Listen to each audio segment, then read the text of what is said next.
Studio कसमा मरार।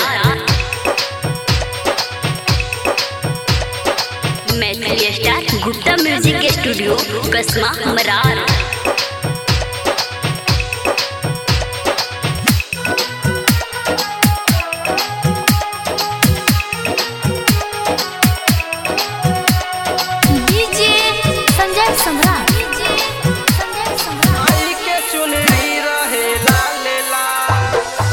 नमी दशहरा में होखे धमाल, माई के चुनरी रहे लाल लाल।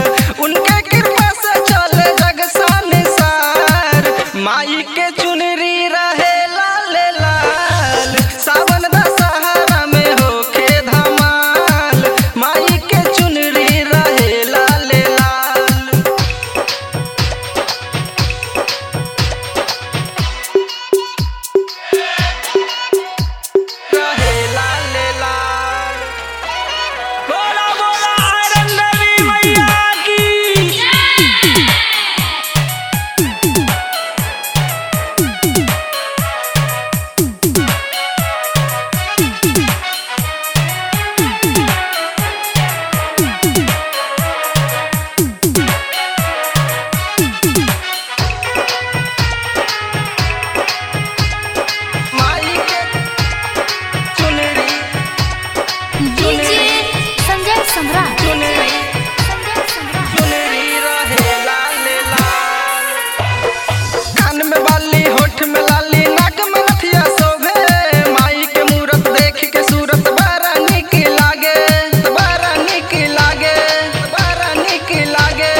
भीड़ भर रहे तब होके जयकार, मैया के चुनरी रहे लाल लाल।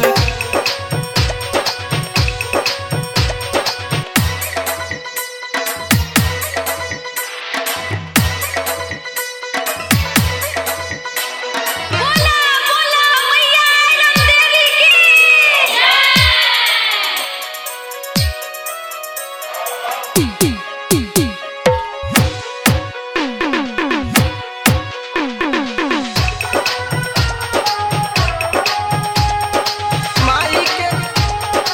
चुनरी संजय सम्राट।